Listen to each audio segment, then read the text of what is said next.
Are you prepared for your interviews? If not, maybe you'd better CV. Yes, that's the tagline for Valeria Laitinen, who is an international school principal who moonlights as a consultant, helping educators prepare for the international recruiting process. She can help with all aspects of the job seeking endeavor, from A to Z. We covered several topics in this episode, including Valeria's experiences as part of a diplomatic family. And by the way, we're linking an interview in the show notes that she did for another podcast that goes more deeply into this topic. The process of becoming a recruiting coach. Lots of advice for first timers and for veterans preparing to recruit. The research process to learn about schools. Recruiting fairs and making direct contact with schools. Transitions. Preparing for and moving into leadership roles, and Valeria's services offered through her consultancy efforts. The guiding question for this episode was, how can international educators make the most of the recruiting process? This episode was recorded on October 9th, 2023. So get your CV out and get ready to CV. Valeria Laitinen, that is.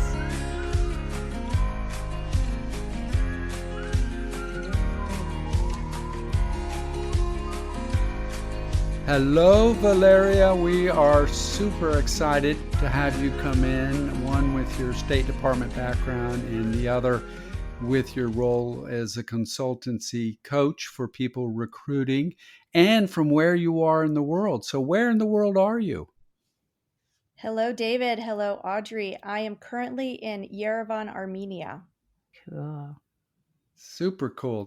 We just worked with someone from Germany last night, one of our old buddies.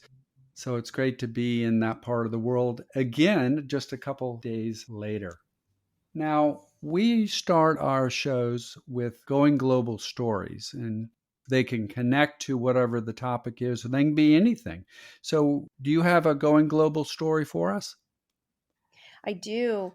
And it is very much in line with something that both of you stress a lot on this podcast, which is connection. And as I'm going to be talking about the recruiting process, I wanted to share a funny story about when I was getting ready to move to Greece with my family. My husband had been assigned to the embassy, and so I was looking for a school to send my children and then for me to work in. And what I like to do, this is before GDPR required schools to remove their teachers' names from the websites, but I scoured the elementary school teacher names and I found a woman who had the same last name as a girl I had gone to elementary school with in Italy when I had been living there and I was attending the international school. And I thought, it's such an unusual last name. I'm just going to cold call, reach out to her by email and see if she is in fact the sister of my former classmate. And I emailed, and in fact, she was. No way. And so through this connection, I received news about my friend who I had lost touch with and learned a lot about the school. And then that helped me also leverage the information that I received in my application process. And then we became colleagues when I was hired by the school. So it was a really small world moment of really trying to capitalize on connections. Oh, I love it. I'm so all about connections. And, that whole reaching out and just taking the chance is so wonderful and fun, and especially when it bears fruit. I'm just curious what school you went to in Italy. I was at the American School of Milan. Yeah, I have friends teaching there, so another Yes. connection. I was there from nursery school until 7th grade. Okay, terrific.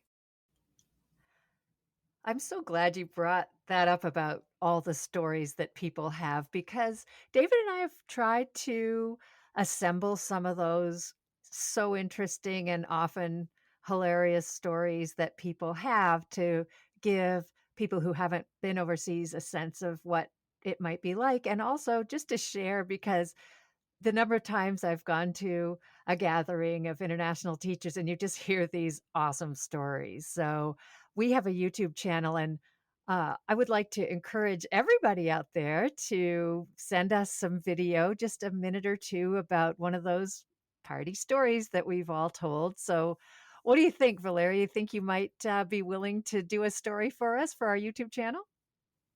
I would love to. I have a number that come to mind. One in particular will involve an ostrich and a pancake. Oh my gosh. I want to see that one so badly. Awesome. All right. So thank you, Valeria, for committing to that. And anybody else out there who's willing to do so, please just send us your video at educatorsgoingglobal@gmail.com. So thanks again. So let's get going with our guiding question. And we'll ask the guiding question, but then, like a good teacher, we will get into some more specific sub questions. The question is, how can international educators make the most of the recruiting process? And let's have a sub question to kind of break it down a little bit. Let's learn more about your background leading to your experiences in international education by first hearing about the fact that you were married to a diplomat, and so you've moved frequently from country to country, and then you're kind of part of two communities, really, the diplomatic as well as the school community. So please tell us a little bit about that part of your background. Absolutely. I met my husband in graduate school, and we were poor grad students, both interested in getting overseas. And so during that time, after we graduated, we first moved to DC, and he then passed the State Department Foreign Service exam. And we went to Bangladesh as our first assignment. And the program was for international relations. And so my first job overseas was actually working on democracy and governance in Bangladesh with an NGO. And then we had our first child and moved to Canada. And I realized it was going to be quite challenging to maintain this international affairs career. And I had met international teachers along the way and had taught a course at a university in Bangladesh on job searching skills, and decided to go back to school and get a teaching certificate.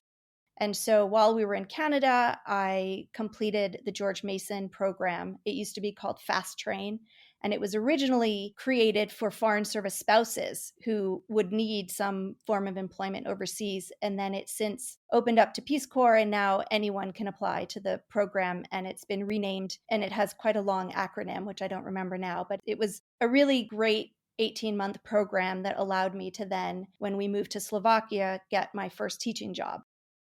So with my husband, we continued moving around the world. We moved to Slovakia. I taught there.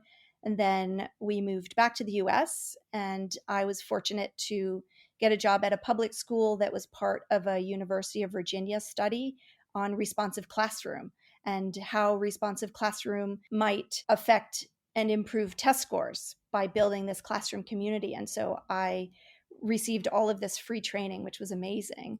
And then from there, we moved to Uzbekistan. I was able to find a job there. From there, we went to Ukraine. I taught also in Ukraine, then from Ukraine to Greece, and now to Armenia. And in each of these countries, I've just been so thankful to have made this choice, because as a trailing spouse, as we call ourselves, it can be quite difficult to pick up and move and re-find your community. And so being part of a school community has really allowed me to develop my friendships, establish who I am, while having the support of the embassy community. So it's been really helpful. And also being that person in the school that can answer questions that the embassy community might have that they maybe don't know who to ask, or they are embarrassed to ask, or they feel like they're being too asky. And so they sometimes go through me as well. Too ASCII. Love it. So essentially the question, it goes back to community, that I've just been so lucky to have had these two communities. I have spent my career teaching elementary school, and then in Greece, I was very lucky. I got the opportunity to apply to be the vice principal of the elementary. And concurrently, I did a graduate program to get an educational leadership degree. And so it was wonderful actually to be doing the coursework while in my first and second year of my program, because I was able to use a lot of what I was doing in school as my case studies, that my papers wrote themselves, basically. Yeah, that is really cool. And then also, everything was so current for you, I'm sure. Yes. Some people might take the coursework and then be applying it later, and you could make that connection immediately, which is really cool. It really was. And then one of the challenges of being a diplomatic spouse who is an educator is that I wasn't able to continue the trajectory in the same way that others who aren't hindered by their husband's diplomatic assignments. So when we moved to Armenia, it's a very small school, a lovely school, but there were no leadership opportunities. So I am back in the classroom and absolutely loving my fourth graders. And I also think it's really valuable for administrators to go back into the classroom. Oh, yes. So, would you mind sharing the podcast that you were on, the podcast that's dedicated to spouses, families who are involved in the diplomatic corps? Because this is a whole new topic for us, and I'm super curious about it. And I so enjoyed listening to the interview that you provided us. Way back when I was getting my master's in counseling, I did research on military families and how they had structures and systems overseas. And when new people arrived, how were they welcomed? How were they supported? So there were definitely some parallels. So, what is the name of that podcast that you were interviewed on? It's called Available Worldwide. And the name comes from the fact that when you join the State Department, the officer agrees to become available no matter what country they might be assigned to. So it was started by two wonderful EFMs, eligible family members. That's the other name that we have, who have successfully founded their own businesses that they have taken around the world with them. Oh. And they interview eligible family members, or EFMs, who have interesting stories. And quite frankly, all EFMs have really interesting stories because, as you know, as international educators, the housing can be interesting, the bugs you might encounter might be interesting, the frequency with which you can get somebody to come and fix your air conditioner or whatever your needs might be. We learn to be flexible and adaptable, and EFMs, like international teachers, have so many stories. And really, what's different from being an international educator is they really have the opportunity to reinvent themselves every time they move to a new country. They can choose to do different kind of volunteer work or find a job within the embassy or become an international school teacher or choose to really focus on their children. But it's an opportunity and also sometimes a heavy weight to carry, that every time they move, the spouse goes to work at the embassy and instantly finds their community and their connection. And for the eligible family members, it can be more challenging. And so this podcast has been very inspiring, and the stories are just wonderful. I highly recommend it. And you hit on something big there. Your identity is going to change, and that's difficult. And Audrey and I did a podcast about our identities changing as we have left international education. So, very much parallel in that same experience. So, I'll have a link in the show notes to that podcast, specifically to the interview with you. I just really enjoyed that. So, thanks. And let's shift now to your becoming a recruiting coach, a consultant. How did that get started? I have always loved helping my friends with their resumes. To me, it's a puzzle that is just waiting to be put together. And over the years, I've helped family, friends, colleagues rewrite their resumes and rewrite their cover letters. And in Bangladesh, this was a long time ago in 2000 when we lived in Bangladesh, I happened to be on a panel talking to Bangladeshi students interested in working and living in the United States. And the person sitting next to me was affiliated with East West University. And he said, "Would you like to come and do a course for our students on how to find a job?" And I said, "What a great opportunity. That sounds really fun." And so I put together a course on resumes, cover letters, interviewing, case study interviews. and ran a few cycles of this course for undergraduates and graduate students. They were all from Bangladesh. And so that really got me thinking. I did a lot of research for that course and kept researching and kept applying it to my friends and family and colleagues. And finally, when I was an administrator and I was part of the recruiting process and I was seeing so many resumes and cover letters cross my desk, I started seeing a pattern and noticed that this passion that I have, maybe not everybody really shares that enthusiasm for putting together resumes and cover letters. And there were a lot that really needed work. So obviously, I didn't reach out to any of the candidates, but I thought maybe there are people out there who could use some help. And so I decided to create my own business. It's called Better CV, V for Valeria, a little play on words. And I started this about a year ago, and people have been reaching out through my website, through some of the international teacher Facebook groups, also through the Foreign Service community. So it's been really interesting.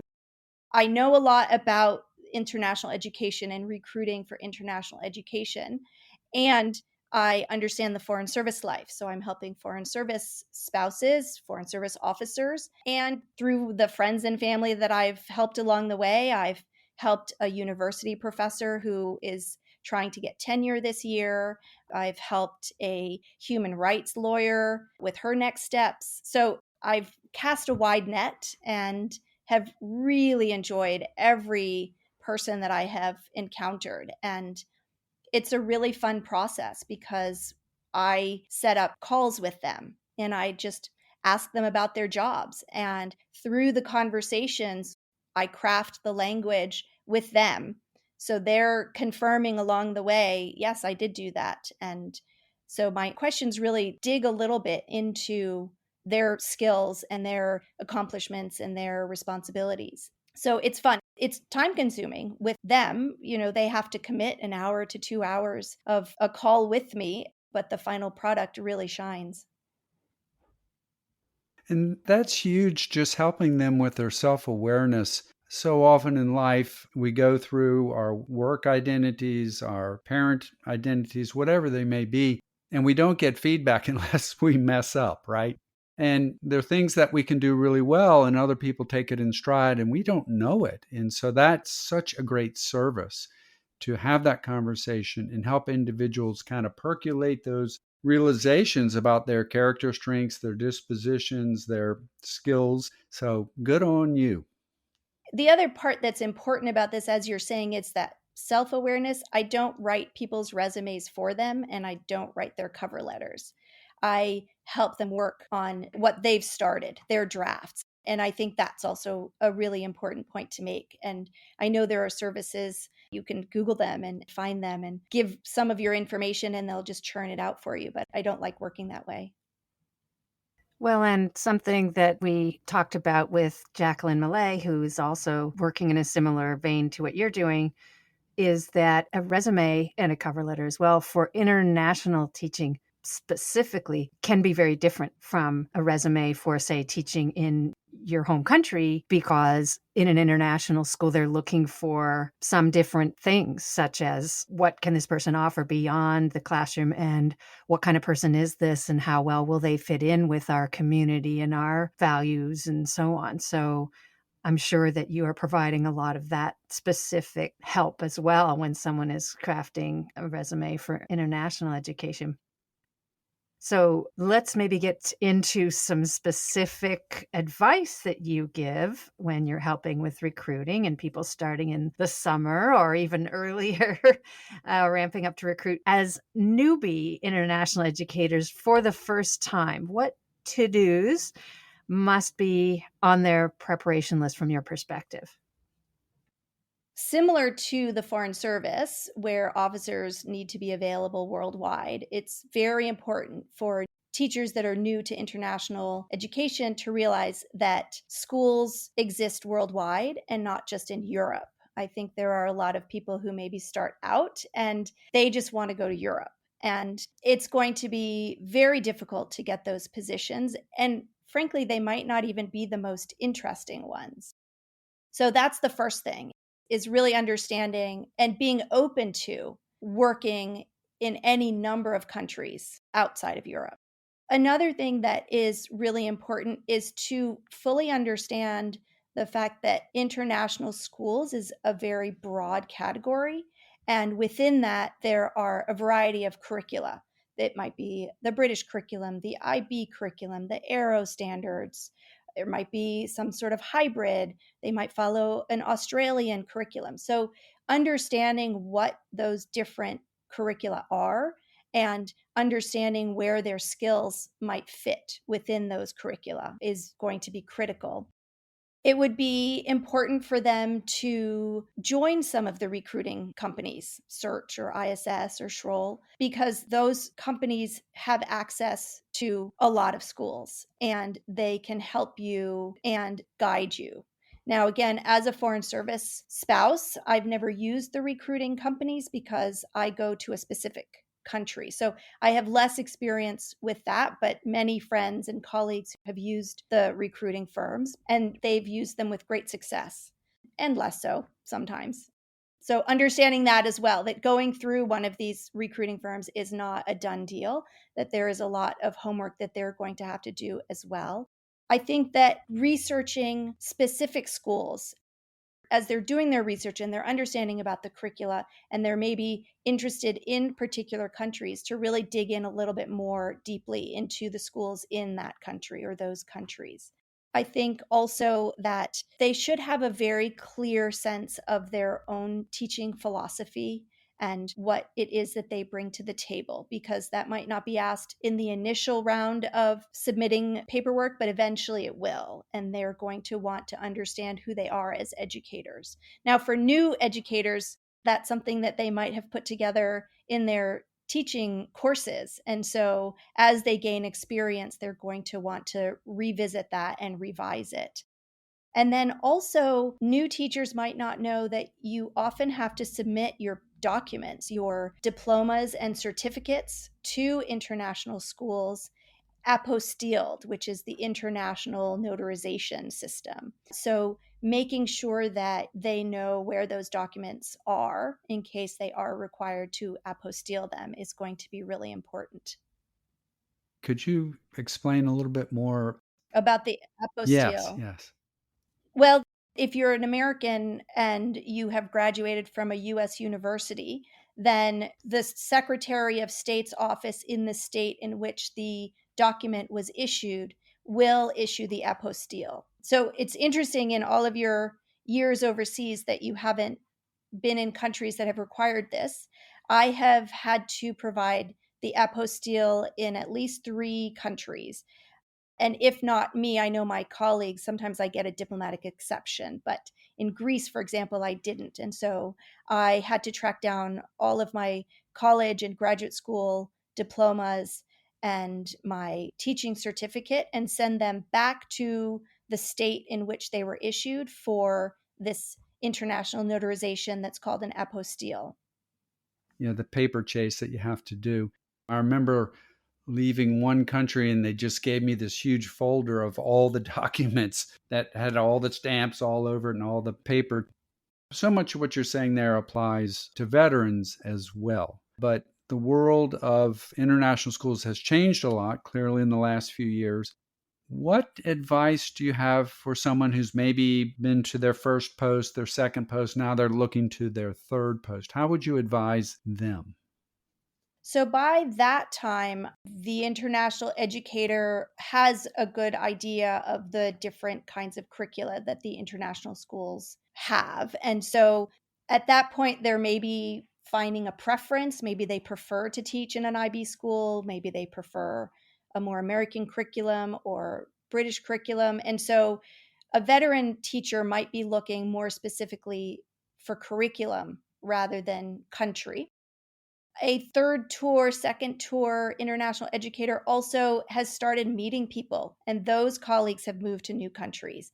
And so maintaining those connections is going to be really critical, because you never know when someone you know is going to be able to connect you to an opening that you're interested in. And so to me, that connection piece is really important.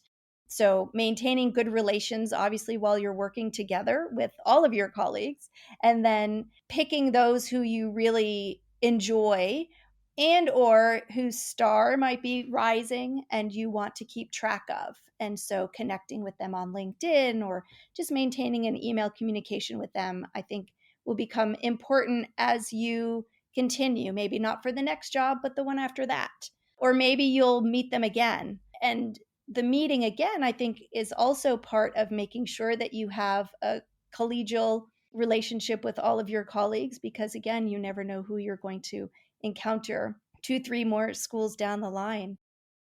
I also think that the research is so important.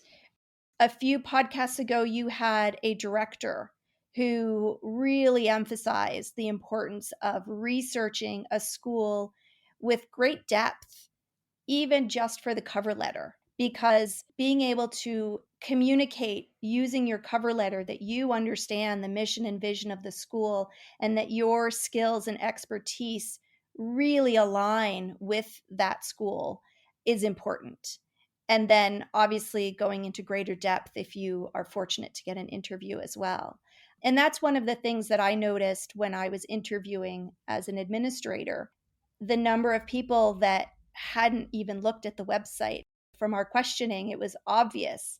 Even a simple question like, oh, what did you notice about our website? And there were too many people who had not really spent much time on it. And so to me, I can't emphasize that enough. And I thank Dr. Moncada, I think it was, who really emphasized that. I thought that was such a great piece of advice.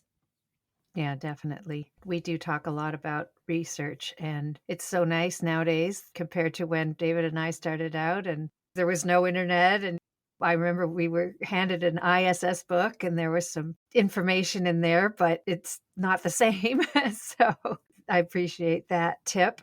And so let's take a little bit deeper look at research. What other sources? So, you were talking about if you have a specific school in mind, or if you're about to go into an interview, the importance of researching that particular school. But if we just take a little step back and look a little more broadly for someone who, like you said, is available anywhere in the world, what are some sources where they can seek information a little more broadly on schools, host countries? And then do you have any tips about analyzing the information that they uncover through their searches? I'd like to share 2 sources that are sort of State Department specific, but they're not locked. You don't need any sort of passcode to get in, that people might not be familiar with. And the first one is that the State Department has an Office of Overseas Schools. And on the Office of Overseas Schools website, they have fact sheets on all of the international schools that they support. And the State Department will support an international school if it deems that it meets adequate requirements for embassy children. And so in some countries, they might support more than one school. In other countries, they might not support any. But it's a really good place to get a brief overview of the schools that at least the State Department deems adequate. That means they're all accredited. And, somebody could certainly choose to work in a school that was not accredited or maybe going through an accreditation process for the first time. But it's just a really good first stop to see which countries have international schools to begin with. Sometimes the fact sheets provide a lot of information, and sometimes they will provide basic information indicating maybe the size of the school, where it's located, and then it will provide the website of the school. So you would then use that channel to get directly to the website. The other source that I use every time I'm thinking about different countries that we're bidding on is called Tales from a Small Planet. And this is a website that was started by, again, some enterprising Foreign Service spouses who wanted to get a little bit more of a real feel for the countries that we're all living in. And they created a website and invited people to fill out real post reports, which are more of a general overview of the country. And then there is a section called Real School Reports. And so this has been so helpful to me. Now, something to keep in mind about Tales from a Small Planet, just like International Schools Review, is many times people who have had a negative experience may be more likely to write a review than somebody who has had a very positive experience. So it's to be taken with a very large grain of salt. So, one of the things we were going to ask you about, and you've mentioned it a little bit, is recruiting fairs. And I'm just wondering, what is your belief in one, using recruiting fairs, and you haven't used them personally, but also contacting schools directly, or maybe doing a hybrid? And something just popped in my brain the other day. I'm sure people are tired of me saying this, but my son, Max, is applying. And so things pop in my head, and I'll send him a text and say, Max, add this to your list. And I hope he does. Max, if you're listening. But it just hit me the other day. I remember when I was applying in Southeast Asia a few years ago, different schools were using different services as like just databases, I guess, to hold all their references and background information. So that was just, oh, if you're going to apply to our school, go to this database and fill it out. So could you speak to going to fairs, contacting schools directly, and having your information really just following what these schools tell you to do to help them have a more systematic way to look at people applying to their schools? I definitely advocate for a hybrid system. I think that going through the recruiting agencies is helpful in the sense that it really forces you to pull together all of your materials in a very systematic way, organized way. So you can't really apply to these recruiting agencies with incomplete materials. So you need to have your resume, you have to have a statement, a personal statement, you might need to have your references. And so that ensures that you collect all of your materials.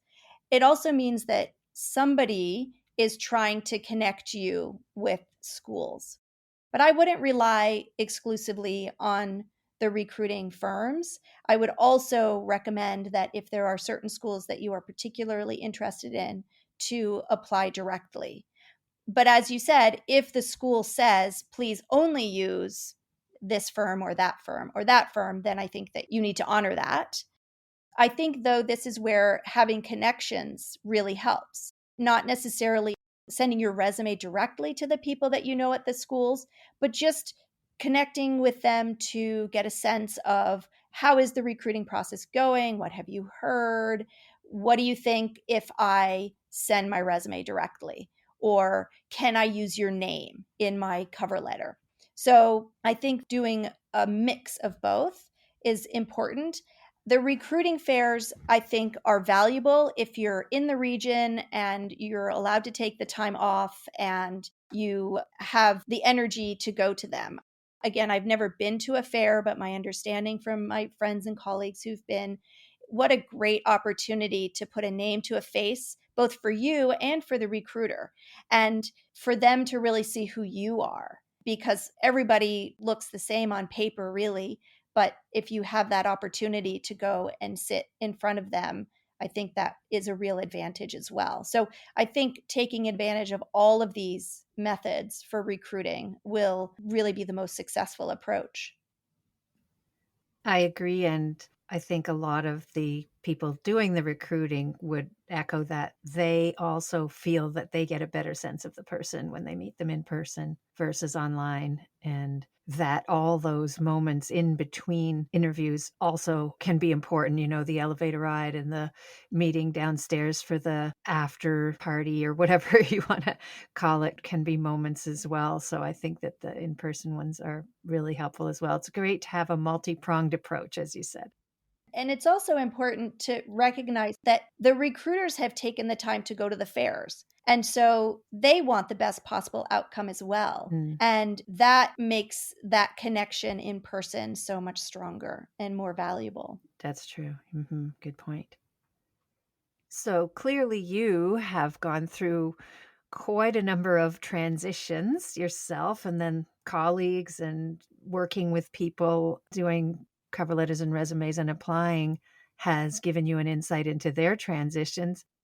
Do you have some advice for people transitioning, maybe for the first, third, or even last time? Tell us a bit about what your thoughts are on that. I think that every time you move and transition, it's really important to remember that there is a cycle to the transition, an emotional cycle. That even if it's your fifth or 10th time, there is the enthusiasm and the excitement of landing in a new country. And then there is the realization that you can't read anything in the supermarket and you're not really sure what you're buying, and that you might be having difficulty with the language. And those are some real lows. And that you have colleagues who do speak the local language who can help you. And so just to recognize the roller coaster ride that is the transition, I think is really important. It would be naive to just think that you're going to have this amazing time all the time. So allowing yourself also to have those moments of despair, that it's okay to be feeling frustrated and upset, and knowing that you are going to emerge from that. I think that really connecting with the local colleagues that you have is so important, because that's how you're going to really understand the culture. That's how you're going to be able to get around the city, get around the country, asking them for advice on places to go, things to visit, and then going out on social occasions with both international and local colleagues is also really important. I also find, I mean, I moved to teaching so I could have my own identity. So I think also for international educators, it's important to seek out opportunities outside of the school that might bring you joy. Whether you're a runner and you find a running group or the Hash House Harriers, or maybe you are an artist and you seek out local artists to connect with. That to me is really important, is finding your passions even within the country as well. So true. So helpful. I 100% agree to try to get a little bit out of the school bubble and meet some people that are not necessarily related. And you just made me think about my first time overseas, and I was so anxious about it. But then the moment I arrived and was met at the airport by my principal and then taken to meet some of the other new teachers and just welcomed into the fold, international schools, I think, really understand transition and how nerve-wracking it can be. And various schools that Dave and I have also been at, and yourself, I'm sure as well, have some kind of orientation program, and they take you around and they help ease that transition. And so to take advantage of all of those opportunities, I think is really important. So again, the connection, connection, connection. Big time. And a final piece of advice would be to not be afraid to ask questions. I think that we often feel embarrassed when we don't know something, and you won't know until you ask that question. And that's an uncomfortable feeling that will continue to fester. So, really just be brave and ask the questions that you really want to know about. Be ASCII. Be asky, exactly. There's no such thing as being too asky. Oh, I love it. That's so cool. So, if folks haven't listened to the podcast where Audrey and I talk about our pivots, we get into some of this discussion as well. And I really appreciated how Audrey shared at the end how she allowed herself to go through the range of emotions as she was leaving her last post. So, it's not just coming in, it's that transition out as you go. So, take a listen to that if you haven't listened to it so far. Let's talk a little bit about leadership. So, we mainly been talking about teachers and coaches and such, but what about people, whether they want to move from a teaching position to an administrative position at another school or within a school? What advice do you have with that? I think it's important to recognize that leadership takes many different forms, and it's not just the title of principal, vice principal, director of instruction, but that within a school, there are so many opportunities to lead. And I think that's where people should start, especially if they're still in the process of going through a degree program for leadership or they haven't started one yet. But starting with, maybe your school has a literacy festival that they need someone to organize and lead. Or maybe there is a new curriculum development group that is forming. Maybe the math curriculum needs to be revamped. Those are all opportunities to volunteer outside of your regular responsibilities and demonstrate your leadership capacity. And once you have built up some of those experiences, then it can be time to apply for an assistant principal position or a director of instruction position. But you have to have demonstrated those skills first. I believe that just having the degree doesn't necessarily mean that you have the ability to lead. And so having those opportunities and really seeking them out, I think that's the important thing, not waiting for somebody to tap you on the shoulder. If you have that inclination, then seek them out. Find out if there is a project that the principal or the director is really eager to get off the ground, but just hasn't found anyone to do it yet. You could be that person. And I think there's a lot to be learned from these experiences that then you can leverage into more titled leadership positions, if you will. Thank you for that advice. I think that's really helpful. So, please tell us about the services that you offer your clients as a recruiting coach, and maybe let our listeners know a bit more about how they can learn more about you and your services. My business is called Better CV, which is a play on words, inviting people to come and see me, Valeria, to work on their resumes. Mm-hmm. And I offer a range of services that assist people with their job search. So I start out by offering a 30-minute complimentary call so I can learn more about what they need in their job search and then tell them more about my services and how we might work together.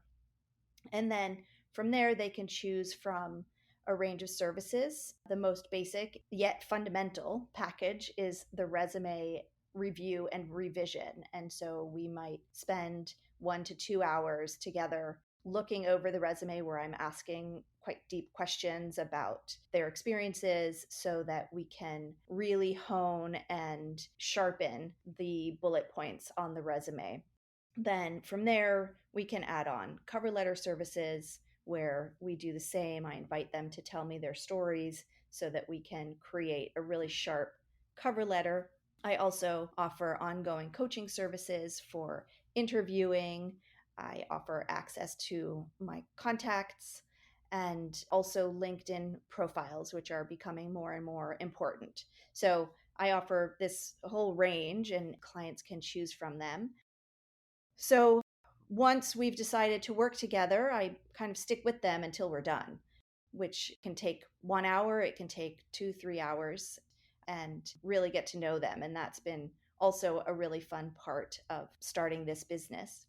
And I've worked with not only international educators and administrators, but I've worked with executives in human rights law and healthcare. I've worked with university professors. I've worked with recent graduates. I have worked with people that have been out of the workforce for a little while. I've worked with foreign service spouses. So it's been really an educational experience for me as well, learning more about some of these industries. And then basically people can find me through my website, which is bettercv.com.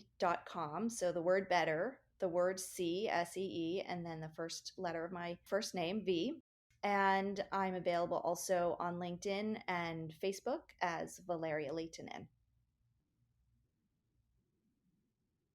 It sounds like a very helpful service, and I think it's fun that you are also learning as you do it, because that'll help you stay engaged with it and wanting to keep doing it on an ongoing basis.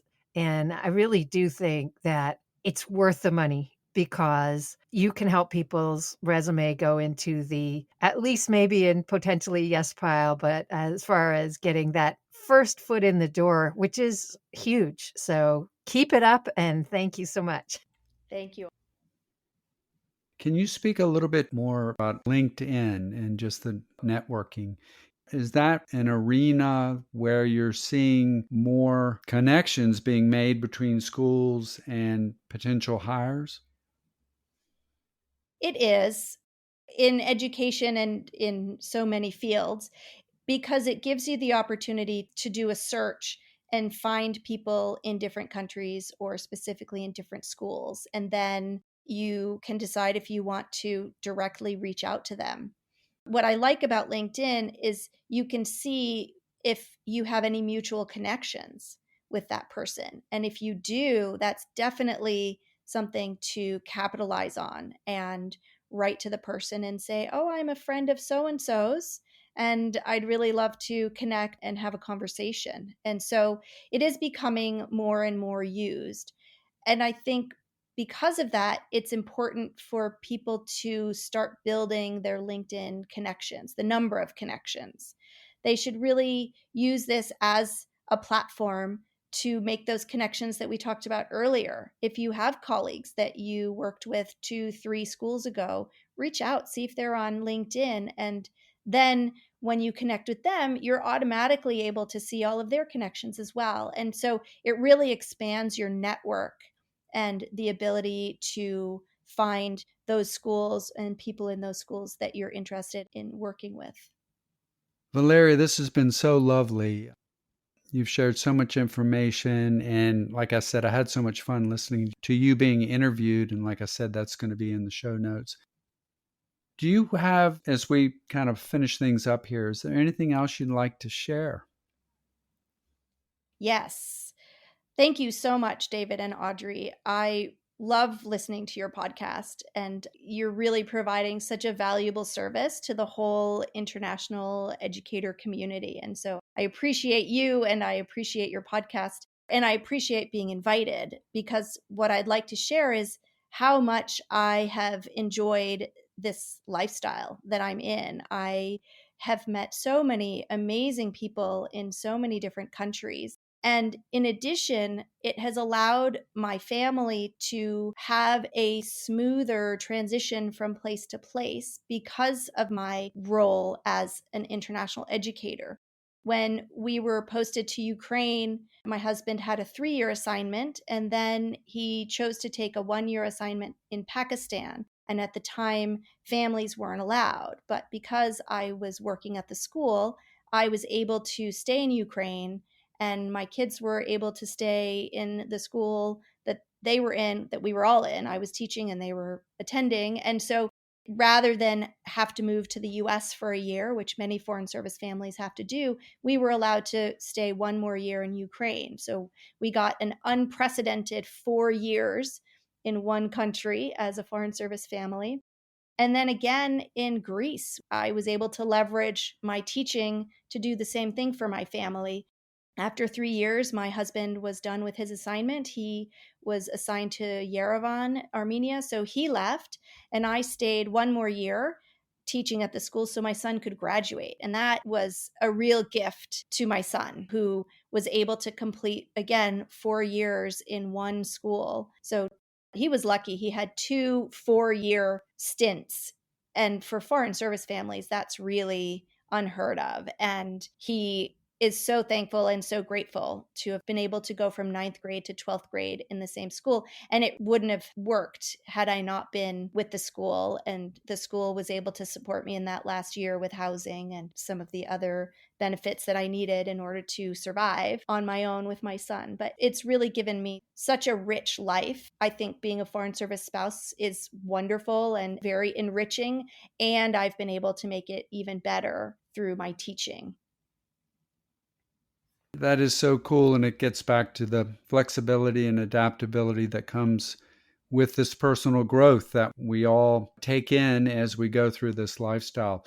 So, this is where we usually ask, how can people follow you? But I think we've already answered that. They can go to your website and they can go to LinkedIn, and we'll have both in the show notes. Is there any other avenue for people to follow you?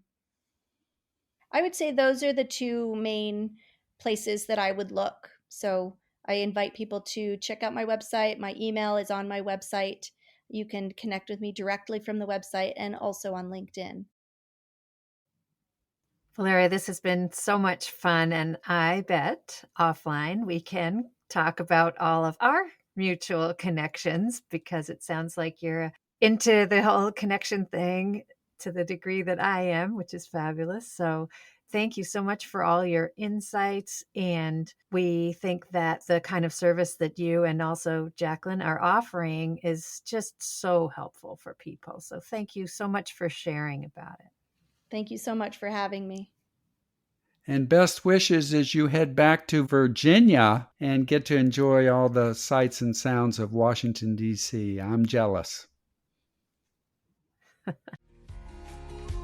Thank you for joining us today on Educators Going Global. You can find this podcast on Apple Podcasts, Spotify, Google Podcasts, and all the other usual suspects. Please subscribe, like us, and leave a review on Apple and Spotify, and let your teaching friends know about us so we can grow our community. Please reach out at educatorsgoingglobal@gmail.com and join our Facebook group, Educators Going Global, if you have ideas, comments, or wish to share a Going Global story of your own. You can also find us on Instagram at Educators Going Global. Please visit our website as well, www.educatorsgoingglobal.com. All our podcast episodes are on there by topic, along with blog posts, Going Global stories, and our ever-growing resource library. For now, this is Audrey And David. inviting you to travel, Teach. and connect with us.